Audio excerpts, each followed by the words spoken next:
Assalamualaikum warahmatullahi wabarakatuh. Perkenalkan, nama saya Dika Nurrohman dari kelas Mansa 6A dengan NIM akhir 021. Di sini saya akan menjelaskan tentang manfaat investasi syariah dan risiko investasi syariah. Langsung saja. Manfaat investasi syariah adalah penanaman modal masyarakat dengan tujuan untuk mendapatkan keuntungan sesuai dengan prinsip dan hukum Islam. Syariat Islam inilah yang menjadi pembeda investasi jenis ini dengan investasi jenis lainnya. Manfaat-manfaat dalam investasi syariah tidak jauh berbeda dengan manfaat investasi secara umum, yaitu yang pertama, manfaat bagi investor. Investor akan mendapatkan bagi hasil sesuai dengan besar investasi yang ditanamkan dan sesuai dengan akad awal menurut prinsip syariah. Yang kedua, manfaat bagi rekanan investor. Rekanan investor akan mendapatkan tambahan modal sehingga memiliki kemampuan untuk meneruskan usahanya. Yang ketiga, manfaat bagi masyarakat atau fungsi sosial.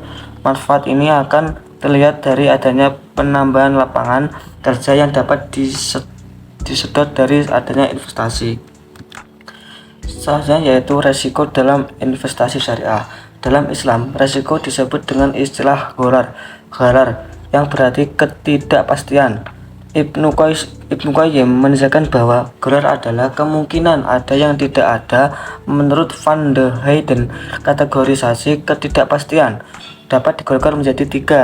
Yang pertama, risk, yaitu memiliki preseden historis dan dapat dilakukan estimasi probabilitas untuk tiap hasil yang mungkin muncul. Yang kedua, structural uncertainty, yaitu kemungkinan terjadinya suatu hasil yang bersifat unik, tidak memiliki preseden di masa lalu, tetapi tetap terjadi dalam logika kausalitas. Yang ketiga, unknowables, yaitu menunjuk kejadian yang secara ekstrim kemunculannya tidak terbayang sebelumnya. Al-Suhailem membedakan resiko menjadi dua tipe, yaitu yang pertama resiko pasif seperti game of chance yang hanya mengandalkan keberuntungan. Yang kedua, resiko responsif yang memungkinkan adanya distribusi probabilitas hasil keluarnya dengan hubungan kualitas yang logis. Kalau yang pertama dinamakan dengan game of chance, yang diberi belakangnya bisa disebut game of skill. Dalam investasi syariah terdapat berbagai resiko, antara lain resiko kehilangan modal. Investasi adalah menggunakan harta secara produktif melalui berbagai sarana investasi. Akan tetapi, berbagai akibat dari ketidakpastian di masa depan. Investasi yang dilakukan bisa untung dan bisa rugi.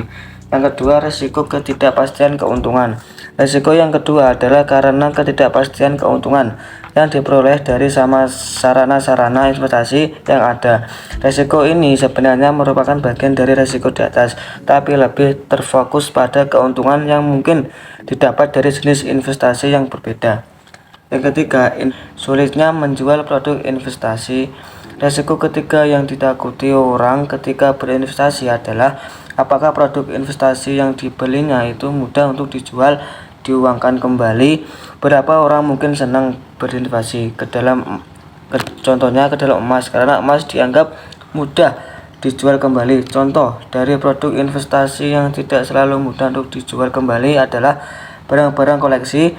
Barang-barang koleksi umumnya tidak mudah dijual kembali karena pasar pembeli barang-barang ini sangat spesifik.